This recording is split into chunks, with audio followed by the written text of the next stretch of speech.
Pari, India's famous associate sponsor, Beti Bachao, Beti Padhao, Nutrilite, helping people live better, healthier lives. Agra Nagar Nigam, कर्म ही ईश्वर है. Partner वैद्य भूप सिंह, विश्वास का प्रतीक, आयुर्वेद अपनाएं, निरोग जीवन पाएं. Shankar advertising agency, Dabur, excellence in footwear, Kanha गौशाला, नारायण टेडी बगिया, नगर निगम आगरा. अविप्रा, आगरा विकास प्राधिकरण.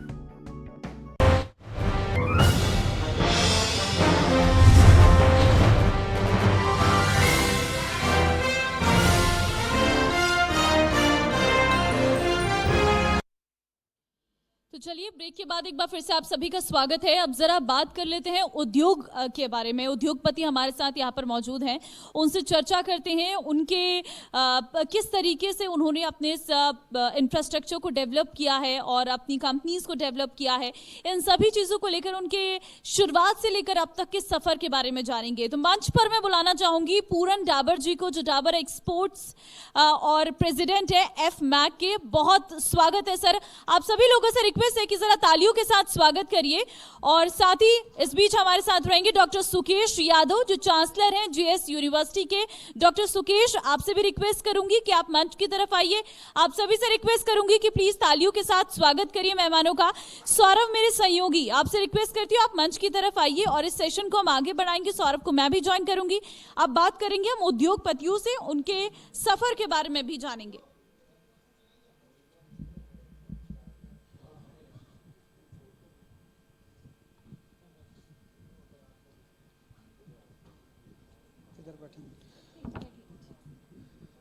थैंक यू ममता.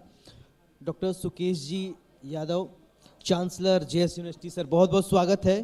पूरन डाबर साहब, बिजनेसमैन आप हैं, बहुत बहुत स्वागत है सर आपका. पूरन जी, चर्चा की शुरुआत मैं आपसे ही करना चाहता हूं कि आपने बिजनेस की जब शुरुआत की, आप बहुत छोटे लेवल से स्टार्ट किए, फिर इसके बाद यहाँ तक आए. कैसा रहा सफ़र? देखिए, शुरुआत का सफ़र निश्चित रूप से चुनौती भरा था जी.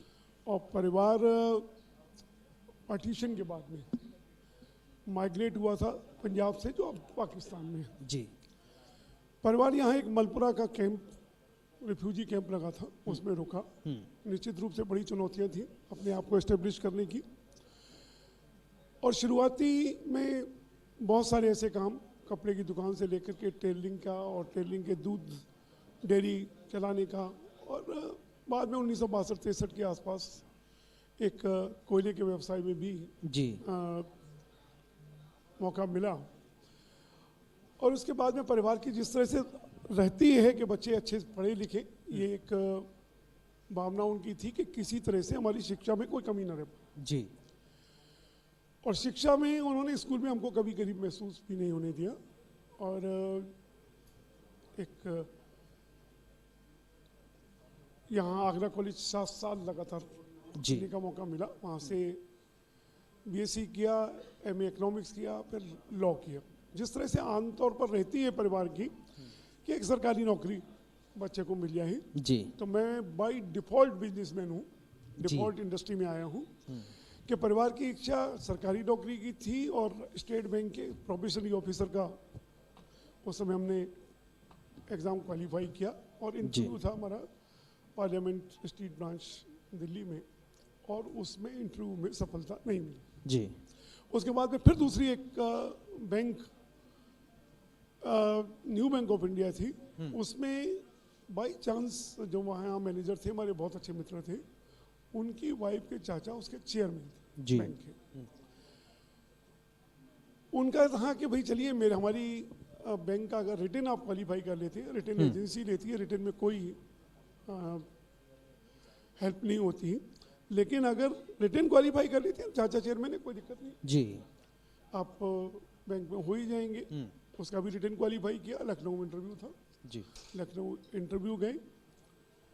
उस इंटरव्यू में भी उन सारी सोर्सेज के चेयरमैन होते हुए भी मैं इंटरव्यू में सेलेक्ट नहीं हुआ. तो वो हमारे जो मित्र थे विजय सोनी, में हमेशा उनको याद करता हूँ. उन्होंने कहा कि भाई आज के बाद में पूरन तुम कभी भी कोई किसी सरकारी इंटरव्यू में नहीं जाओगे जी। क्योंकि चाचा के चेयरमैन होते हुए भी अगर इसमें नहीं हुआ है तो God has written something else for you, yes, आपके लिए कुछ और ईश्वर ने कोई बेहतर व्यवस्था लिखी है। और मुझे उस समय फुटवेयर इंडस्ट्री को एक जनरली पढ़े लिखे लोग उसको हाथ कम लगाते थे जी। और श्रवण तो वास्तव में कम लगाते होते थे। उस इंडस्ट्री में हमने पदार्पण किया। हाँ, और आज गर्व के साथ कह सकता हूँ कि जो आर्टिजन इंडस्ट्री कहलाती थी, जो छोटे छोटी दस्तकारी की वो कहलाती थी, आज उसको इंडस्ट्री का रूप मिला है। और आगरा 4000 करोड़ से ऊपर का निर्यात करता है। और आज ये इंडस्ट्री $20 बिलियन की इंडस्ट्री है। जी, और इंडस्ट्रियलिस्ट के रूप में कोई भी काम, मेरा ये मानना ये है कि छोटा नहीं है। जी, ममता अगर उसको पढ़ लिख करके हम करते हैं जी, तो वो काम व्यवस्थित होता है, वो बड़ा बन जाता है, वो बड़ा बन सकता है। और आप सामने ये उदाहरण है कि जिन परिस्थितियों से मैं आया हूँ, मैं अगर आकर के इस मंच पर ये बात कर सकता हूँ, जी, तो जो अंतिम पंक्ति में जो खड़ा हुआ व्यक्ति है वो भी इस स्थिति में आ सकता है। बिल्कुल, कि थोड़ा सा यही है कि किसी भी काम को छोटा नहीं समझना है, उसको पढ़ लिख करके करना है। और शिक्षा को सिर्फ नौकरी का साधन नहीं मानना है। सही बात, हमने ये मान लिया है कि शिक्षा सिर्फ नौकरी के लिए होती है। शिक्षा नौकरी के लिए नहीं, शिक्षा आपके ज्ञान के लिए है। और ज्ञान होगा सही बात, तो आप 100 को नौकरी देंगे, नौकरी मांगने नहीं जाएंगे। बिल्कुल, आपने बड़ी बात की है डॉक्टर सुकेश। पूरन डावर जी, सबसे पहले डावर एक्सपोर्ट के बारे में आपसे जानना चाहूंगी, क्या है डावर एक्सपोर्ट? देखिए, डावर फुटवेयर इंडस्ट्री, ये हम लोगों ने एक रिटेल से शुरुआत की 1977 में, रिटेल शॉप से। 1977 के बाद में 82 में मैन्युफैक्चरिंग का स्टार्ट किया। 82 to 87 हम लोग डोमेस्टिक इंडस्ट्री के, डोमेस्टिक ब्रांड, उस समय एक्टिव और टॉप ब्रांड के नाम से काम करते थे। 87 to 92 एक लर्निंग ऑफ एक्सपोर्ट्स। एक आगरा में पहले जो एक्सपोर्ट होता था वो केवल रशियन मार्केट को होता था। और रशिया के कोलैप्स के बाद में एक बड़ी चुनौती आई थी कि वेस्टर्न मार्केट में अपने आप को एस्टेब्लिश करने की, और वैक्यूम भी था कि वेस्टर्न मार्केट में अपने पैर किस तरह से पसारे जाएं। तो 87 to 92 मर्चेंट एक्सपोर्टर्स के माध्यम से, जिस तरह से टाटा है, इंडाना है, शोविलिस है, जो बड़े बड़े प्लेयर्स थे जी, उनके माध्यम से एक्सपोर्ट का लर्निंग शुरू किया। और 1990 से जर्मनी और इटली फेयर से ठीक है। पार्टिसिपेट सुकेश यादव जी भी मेरा सवाल आपसे कि आप चांसलर हैं जीएस यूनिवर्सिटी के, शिक्षा के लिए आप क्या कुछ नया लेकर आए हैं? गरीब बच्चे भी आपसे जुड़े हैं, आप उनको एजुकेट कर रहे हैं। देखिए, इस संबंध में मैं ये कहना चाहूँगा कि जेएस विश्वविद्यालय उत्तर प्रदेश सरकार के द्वारा 2015 में एस्टेब्लिश हुआ जी, इस बार अभी हमने आगरा में भी अग्रवन हेरिटेज यूनिवर्सिटी की स्थापना की है, जिसका सरकारी गजट 27 जून को स्थापित हुआ था। गरीब बच्चों के लिए शिकवाबाद सराउंडिंग रिमोट कंट्रोल एरिया है। ग्रामीण प्रवेश और शहरी प्रवेश दोनों प्रकार के छात्र वहाँ पढ़ते हैं। और मैं समझता हूँ कि उत्तर प्रदेश में सबसे कम फीस पर हम शिक्षा देते हैं जी। हमारे विश्वविद्यालय में कम से कम मैं समझ रहा हूँ इस बार जेएस विश्वविद्यालय में 20,000 से अधिक छात्र हैं, और जिसमें से 200 से ज़्यादा छात्र हॉस्टल में रह के पढ़ाई कर रहे हैं। और पैरामेडिकल से लेकर के 10 फैकल्टी की शिक्षा वहाँ दी जाती है। तो गरीब बच्चों के लिए एक सुनहरा अवसर है शिकवाबाद में जेएस विश्वविद्यालय में कि वहाँ वो कम पेइंग कैपेसिटी के साथ वो अच्छी बेहतर क्वालिटेटिव एजुकेशन प्राप्त कर रहे हैं। जी, ममता। ठीक है डॉक्टर सुकेश, क्योंकि इस वक्त एजुकेशन बहुत ज़रूरी है किसी भी व्यक्ति के लिए, ऐसे में जेएस यूनिवर्सिटी के बारे में आप ज़रा बताइए, कहाँ से आपने इसकी शुरुआत की थी, आज आप किस लेवल पर लेकर आ गए हैं, कहाँ कहाँ इसकी ब्रांच है, ज़रा विस्तार से बताएं। देखिए, बेसिकली तो मैं, जैसे पूरन डावर साहब कह रहे थे, मेरी फैमिली की भी इच्छाएं थी। तो हमारी मेहनत और ईश्वर की कृपा से मैं 1991 में एज ए असिस्टेंट प्रोफेसर लगा गवर्नमेंट एडेड कॉलेज है AK PG कॉलेज शुकाबाद। उसके बाद मैं 2002 में एज ए प्रिंसिपल कमीशन से सिलेक्शन हुआ, तो मैंने भदावर PG कॉलेज बाहा आगरा में एज ए प्रिंसिपल ज्वाइन किया, और मैं वहाँ पर अब तक हूँ। और ये ऊपर वाले की इच्छा रही है कि आगरा भीमराव अम्बेडकर विश्वविद्यालय का मैं वर्तमान समय में सीनियर प्रिंसिपलों में से एक हूँ। और इतना लंबा मुझे प्रिंसिपल के रूम में कार्यकाल मिला है कि 2002 से लेकर मेरे रिटायरमेंट 30 जून 2025 को होगा, तो मैं अनवरत 23 साल प्रिंसिपल रहूँगा। इसके साथ साथ मैंने देखा है कि हायर एजुकेशन में किस प्रकार से हम गरीब परिवारों की पूर्ति कर सकते हैं। तो सबसे पहले मैंने बीएड कॉलेज बनाया, उसके बाद 2007 में इंजीनियरिंग कॉलेज बनाया, और उस इंजीनियरिंग कॉलेज को ही 2015 में समाजवादी पार्टी की सरकार थी और पूरे मानक तय किए विश्वविद्यालय ने, तो वो विश्वविद्यालय को उत्तर प्रदेश सरकार ने स्थापित किया 2015 में। तो हम लोगों ने वहाँ ये इच्छा रखी कि हम किस प्रकार से ग्रामीण परिवेश और शहरी परिवेश दोनों प्रकार के बच्चों को हम कम पेइंग कैपेसिटी में पढ़ा सकते हैं। तो हमको मदद मिली और वर्तमान समय में हमारे पास लगभग 600 प्रोफेसर हैं, असिस्टेंट प्रोफेसर, प्रोफेसर मिला करके, और सारे लोग मैं समझता हूँ कि उत्तर प्रदेश की बेहतरीन विश्वविद्यालयों से शिक्षा प्राप्त किए हुए हैं। अलीगढ़ मुस्लिम यूनिवर्सिटी, BHU और अपना आगरा यूनिवर्सिटी, यहाँ के लोग पढ़े हुए हैं जो हमारे यहाँ शिक्षण कार्य कर रहे हैं। और देश की जो अग्रणी कंपनियाँ हैं, टाटा कंसल्टेंसी सर्विस है और विभिन्न प्रकार की जो उद्योग हैं, वहाँ हमारे बच्चे प्लेस्ड हो रहे हैं, सर्विस कर रहे हैं। चलिए, तो बहुत बेहतरीन है। सौरभ, पूरन जी, एक सवाल मेरा आपसे कि आगरा औद्योगिक नगरी है, यहाँ पर चर्म उद्योग तो ही है जिसमें आप लगातार शीर्ष पर बढ़ रहे हैं आगे, और इसके बाद पीठा नगरी के नाम से भी जाना जाता है, प्रदेश भर में जाना जाता है। पीठा यहाँ का बहुत प्रसिद्ध है। लेकिन अगर आगरा की बात करें, इतनी सरकारें आईं और चली गईं, आपको सुधार की गुंजाइश कहाँ लग रही? क्या और डेवलप करने की ज़रूरत है जो आपको लगता है कि ये इम्प्रूव हो जाता तो बिजनेस में और कई सारे प्रावधान बढ़ जाते और संभावनाएं और बढ़ती? देखिए, आगरा में संभावनाओं की कमी नहीं है जी। आगरा में बड़ी इसमें इंजीनियरिंग इंडस्ट्री रही है, आयरन फाउंड्रीज बड़ी संख्या में रही है जी। आयरन फाउंड्रीज TTZ की वजह से थोड़ा सा झटका लगा उनको।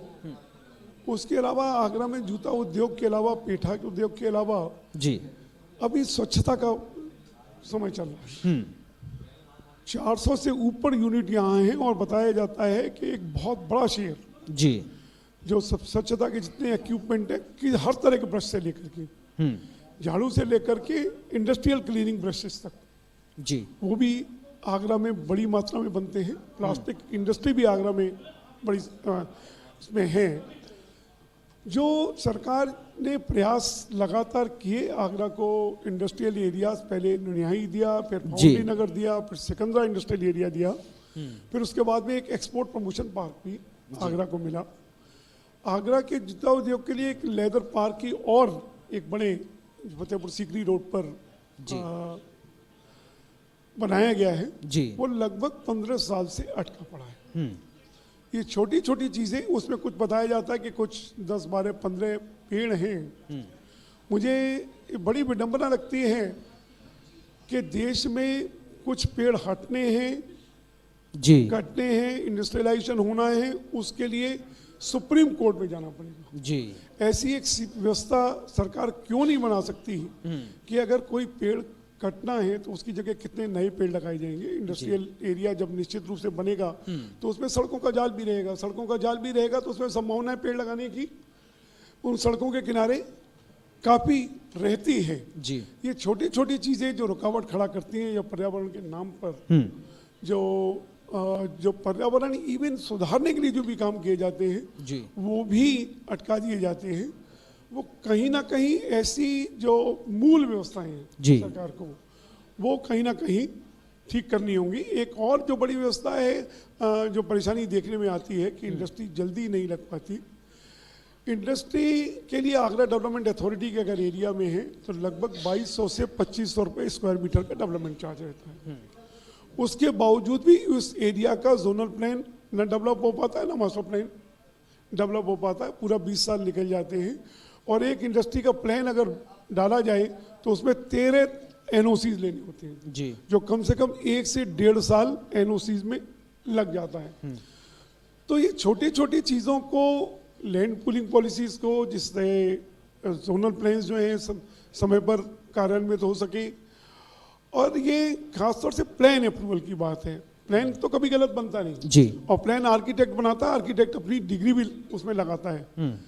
तो ये क्यों अथॉरिटी में पास किया जाता है, क्या उसके रीजन रहते हैं, क्यों तेरे एनओसीज होते हैं, एक ही तरह के एनओसीज 4-4 विभागों से क्यों लिए जाते हैं, सेल्फ डिक्लेरेशन पर क्यों नहीं होते, ऑनलाइन क्यों नहीं होते, ये व्यवस्थाएं बहुत ज़रूरी हैं। उत्तर प्रदेश काफ़ी आगे बढ़ा है और क्लेम ये किया जाता है कि एक ईज ऑफ डूइंग बिजनेस पे जी। दूसरे पायदान पर आ गया है। जी ममता। ठीक है। हमें पहले पायदान पर लाने की इसको जरूरत है। जी। कहीं ना कहीं जो बेसिक जो समस्याएं अभी बनी हुई हैं उनको अगर दूर किया जाए तो निश्चित रूप से उत्तर प्रदेश जिस ढंग से बढ़ रहा है और जिस तरह इसके पोटेंशियल इंडस्ट्री में दिखाई दे रहे हैं जी। और जिस तरह से वर्ल्ड पूरा ग्लोबल फैक्ट्री के रूप में इंडिया को देख रहा है, उन संभावनाओं को क्या अगर वास्तव में जमीन पर उतारना है तो कहीं ना कहीं मूल सुधार लाना बहुत जरूरी है। बहुत ज़रूरी है, ये आपने बड़ी बात की है, क्योंकि अगर चीज़ों को व्यवस्थित करना है तो उन चीज़ों पर भी गौर करना पड़ेगा जिन वजह से चीज़ें व्यवस्थित हो सके। डॉक्टर सुकेश, एजुकेशन में इस वक्त आप आगरा को कहाँ पर देखते हैं? क्योंकि हम देख रहे हैं कि बहुत सारे बदलाव आए हैं। हम आपके समय में पढ़ाई में डिफरेंस होगा, हमारे समय में बदलाव है और आज के समय में बदलाव है।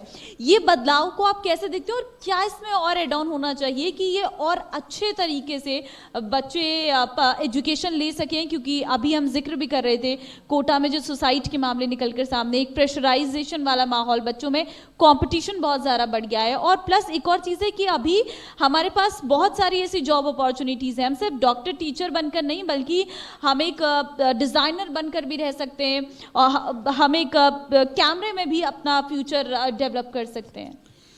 देखिए, इस संबंध में मेरा मानना यह है, कोटा की तो एक आज तक वाले भी कैंपेनिंग चला रहे हैं और भी टीवी वाले कर रहे हैं, और इस बार कोटा में सबसे ज़्यादा बच्चों ने आत्महत्याएं की हैं।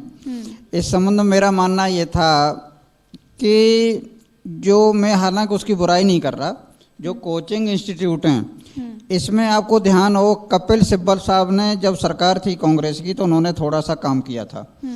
इन कोचिंग इंस्टीट्यूट से हमारे जो पब्लिक स्कूल हैं उसमें जो टीचर रहते हैं, जैसे मान लीजिए 12th तक के जो स्कूल हैं या डिग्री कॉलेजेस हैं, इनमें जो टीचर रहेगा वो टीचर वही होगा जो रियल क्लास सिचुएशन में उसने बीएससी एमएससी किया होगा।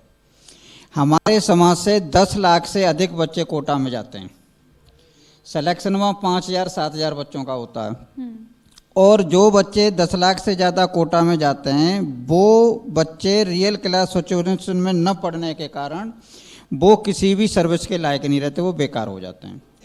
इसलिए हमारी भारत सरकार को ये सोचना चाहिए और इसमें एक कड़ा कानून बनाना चाहिए कि बच्चा कम से कम रियल क्लास सिचुएशन में 12th तक, जहाँ 9th 10th कर रहा है वहीं से उसको 11th 12th भी करना चाहिए। चाहे भले ही देखिए हम समय परिवर्तनशील है और किस प्रकार के हम पाठ्यक्रम बनाएं, किस प्रकार से क्या करें, तो ये तो हमारे हायर एजुकेशन में जो रिसर्च काम कर रही है, रिसर्चर कर रहे हैं, उनका काम है सोचने का कि हम क्यों आईआईटी को 4 साल का बना रहे हैं, आईआईटी को 1 साल घटाएं और बच्चों को रियल क्लास सिचुएशन में ही 12th तक पढ़ाएं, और उसके बाद ये पता चले कि यदि वो उसके लायक है तभी हम उसको वहाँ भेजें।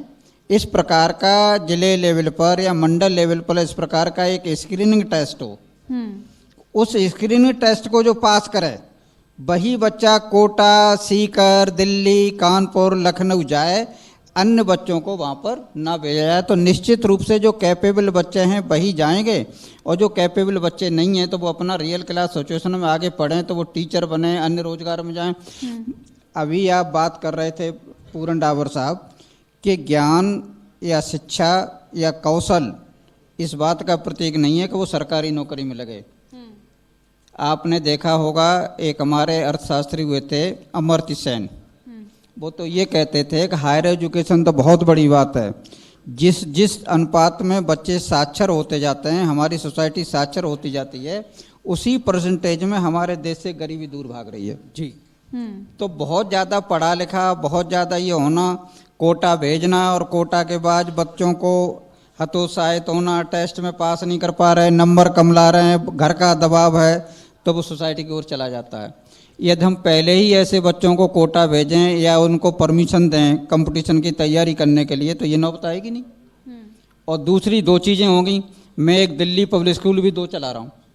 और मैं आपको मैडम सही बता रहा हूँ कि दिल्ली पब्लिक स्कूल में पढ़ाने के लिए शिकोहाबाद की मैं स्थिति बता रहा हूँ कि मेरे यहाँ ही परमानेंट टीचर हैं, अन्यथा कम से कम 10 स्कूल और चल रहे होंगे। जो लोग कोचिंग पढ़ा रहे हैं वहीं वहाँ पर केमिस्ट्री मैथ पढ़ाते हैं पार्ट टाइम। हाँ। कि 1 घंटा इस स्कूल में पढ़ा दिया, एक उसमें पढ़ा दिया, एक उसमें पढ़ा दिया। कारण क्या है कि बच्चे 8वीं पास 10वीं पास ही कोटा चले जाते हैं, दिल्ली चले जाते हैं, कानपुर चले जाते हैं, तो वो टीचर लायक होते ही नहीं, उन्हें कैपेबिलिटी नहीं है टीचर बन जाए। सुकेश जी, एक और अब आरोप लगते हैं शिक्षा पर कि शिक्षा में अब बाजारीकरण होता जा रहा है। कोचिंग सेंटर जो है ज़्यादा पैसा कमाने के लिए तरह तरह के बच्चों को प्रलोभन दे रहे हैं और कहते हैं कि आज का बच्चा कल का नेता होगा, आईएएस होगा, आईपीएस होगा, कुछ भी हो सकता है जिसको आप गढ़ रहे हैं। तो ऐसे लोगों को गढ़ने की जिम्मेदारी आपकी है जो देश को चलाएंगे कल को जाके, तो आप लोग कितने ज़्यादा तैयार रहते हैं? देखिए, इसमें बड़ी सीधी सी बात ये आ रही है कि हमारे पास हर स्तर पर यदि काउंसलर हों जी, तो काउंसलर देखिए साइकोलॉजी में विनय साइमन जलोटा इस प्रकार के टेस्ट हैं। यदि हम बच्चे का उस प्रकार का टेस्ट ले लें जी, और जिनकी इंटेलिजेंसी 125 130 से ज़्यादा हो तो तभी हम परमिट करें कि जो जाएंगे नेता बनेंगे, आईएएस बनेंगे, आईपीएस बनेंगे। जिसकी इंटेलिजेंसी 120 से कम होगी तो वो तो सामान्य प्रवृत्ति का है, वो तो उसको इस प्रकार की परमिशन होगा ही ना। देखिए, पहले इस प्रकार की बातें चलती थी कि हायर एजुकेशन के दरवाजे सभी के लिए नहीं खुलने चाहिए जी। कोठारी कमीशन ने भी कहा था कि हर एक के लिए हायर एजुकेशन के दरवाजे नहीं खुलने चाहिए। लेकिन ये चलिए, वर्तमान समय परिवर्तनशील है, सारे लोग पढ़ें, सारे लोग हायर एजुकेशन में भी आएँ, तो हमें ये देखना चाहिए ना कि हमारे पास इंटेलिजेंसी के टेस्ट हों, काउंसलर हों, परामर्श केंद्र हों, हम बच्चों को गाइडेंस दें कि आप इस व्यवसाय में चले जाओ, आप ये काम कर लो, आप ये काम कर लो, आप ये काम कर लो, तो निश्चित रूप से सोसाइटी वाला भी मामला खत्म हो जाएगा। और जिनकी इंटेलिजेंसी बहुत हाई पावर की होगी वो जाएं लोक सेवा आयोग में। ठीक, ममता। ठीक है, पूरन टावर जी, एक आखिरी सवाल आपसे रहेगा क्योंकि हम सेशन खत्म कर रहे हैं। आगे क्या विजन है और कहाँ तक लेके जाना है इस इंडस्ट्री में खुद को, और किस तरीके से अगर कोई युवा बिजनेसमैन बनना चाहता है, उद्योगपति बनना चाहता है, आप उसे क्या मैसेज देंगे? कौन सा रास्ता, किस तरीके से वो आगे बढ़े? देखिए, देश अमृत काल से गुजर रहा है और आर्थिक जो स्वतंत्रता है उस दौर से हम गुजर रहे हैं। एक समय था जब नारे होते थे कि अंग्रेजों भारत छोड़ो जी और इंकलाब जिंदाबाद के नारे हुआ करते थे, और उस समय ज़रूरत थी कि देश को आज़ाद कराने की। आज देश को आर्थिक स्वतंत्रता दिलाने की है, तो आज नारे बदले हैं। Make in India, startup India, stand up India, speed up India, digital India, skill India, reskill India, upskill India. इन नारों के साथ में अब युवाओं को चलना होगा। इतनी संभावनाएं देश में है जी। 150 करोड़ की आबादी, अगर यहाँ संभावनाएं नहीं है तो वहाँ कहाँ होंगी? जी। पोटेंशियल वर्ल्ड भी एक ग्लोबल फैक्ट्री के रूप में इंडिया को देख रहा है और देश में भी संभावनाएं लगातार, जिस तरह से जीडीपी बढ़ रही है जी, जिस तरह से हम 3.75 ट्रिलियन डॉलर की इंडस्ट्री पर ले जा चुके हैं और $5 ट्रिलियन हम जल्दी से पहुंचने वाले हैं, कि संभावनाओं की कोई कमी नहीं है। एजुकेशन की बात कर रहे थे एजुकेशनिस्ट ने हमारे साथ में, कि अभी तक मुझे लग रहा है कि जो हमारा एजुकेशन सिस्टम है उसमें विलायती बबूल के पेड़ लगाए जा रहे हैं जी, और उस पर आम आने वाले नहीं है। उनका हुनर छीना जा रहा है, उनके हाथ में एक पेपर की डिग्री पकड़ाई जा रही है। समस्या सबसे बड़ी यही आ रही है जी। और एक जो मैच मेकिंग जो जिस के लायक है वो ना दे करके हर माँ बाप ये चाहता है कि उसका बेटा किसी भी तरह से इंजीनियर बन जाए, किसी भी तरह से सरकारी नौकरी बन जाए, और वही कारण है जो आत्महत्याओं का कारण बन रहे बिल्कुल, हैं। वो चाहते हैं कि क्यों? सेटल हो जाए उसका बच्चा, सेटल क्योंकि एक किसी तरह से। बिजनेसमैन के लिए तो स्टार्टिंग करना अपने आप में टफ हो जाता नहीं, है। बहुत टफ नहीं है। आज की डेट में आप किसी भी गांव में बैठ करके, हाँ। किसी भी गांव में बैठे, कासगंज में लाख की चूड़ियां बना रहा है, वो भी वर्ल्ड के किसी भी कोने में बेची जा सकती है। आगरा में एक आर्टिजियन जो जूता बना रहा है वो 4 पेयर या 2 पेयर भी वर्ल्ड के किसी भी उसमें बेचा जा सकता है। युवाओं के लिए, स्टार्टअप्स के लिए जो मैं बात रखना चाह रहा हूं कि इतनी संभावनाएं इस समय हैं और बहुत बड़ी पूंजी की ज़रूरत नहीं है, बहुत बड़ी इंडस्ट्री लगाने की ज़रूरत नहीं है। ऐसे कुछ हमारे सामने उदाहरण हैं, अभी देखते देखते बने। एक हमारा ही जो फैब्रिकेशन किया करता था आगरा में ही, उनको कभी काम मिल पाता था, हमारे पास एक्स्ट्रा है दे दिया, जी। कभी नहीं मिल पाया। उनका 21 साल का बच्चा आया, उसने 21 साल के बच्चे ने ऑनलाइन सेलिंग शुरू की। कहीं ना कहीं एक स्टोरी की जरूरत है, एक पर्टिकुलर उसकी जरूरत है कि बाजार में क्या नहीं है और किस मार्केट को टारगेट किया जा जी। सकता है। Patience की भी बहुत जरूरत उन्होंने है। टारगेट किया कि एलिवेट योर हाइट, गट्टे लोगों को टारगेट किया कि अपनी हाइट कैसे बढ़ा सकते हैं। तो एक एलिवेटेड शूज बनाना शुरू किया और पहले दिन उनके पास 2 पेयर का ऑर्डर आया, फिर 4 पेयर का ऑर्डर आया और उनके पास 2 कारीगर 4 कारीगर बैठे हुए हैं जी। और उन 2 4 5 कारीगरों से ही 1 महीने का मेक टू मेजर का समय दे रहे हैं और उसकी 2,000 रुपये कॉस्ट आ रही है तो 5,000 रुपये बेच रहा है। उन बिल्कुल। 4 पेयर से ही 10,000 रुपये रोज कमा सकता है, 3 लाख रुपए या 30 लाख रुपए महीना कमा सकता है। 1 साल के अंदर उसके बैंक अकाउंट में 65 लाख रुपए। बिल्कुल, आपने एक अच्छा तो- मैसेज दिया, लेकिन पूरन डाबर जी थोड़ा समय हमारे पास कम है। जी।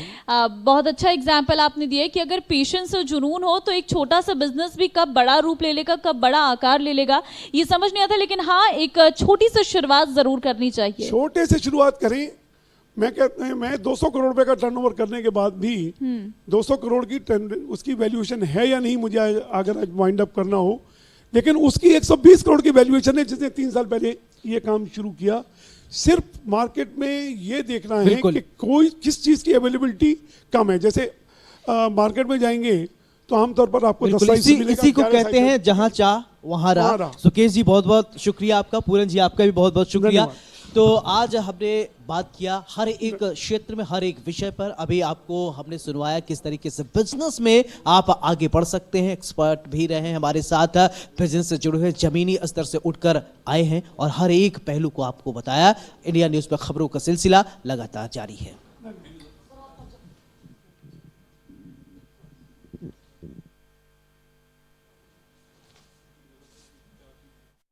Powered by Tapan Group, Seal of Trust. Co-powered by Sweetie Supari, India's famous. Associate sponsor, Beti Bachao, Beti Padhao. Neutralite, helping people live better, healthier lives. Agra Nagar Nigam, कर्म ही ईश्वर है. पार्टनर वैद्य भूप सिंह, विश्वास का प्रतीक.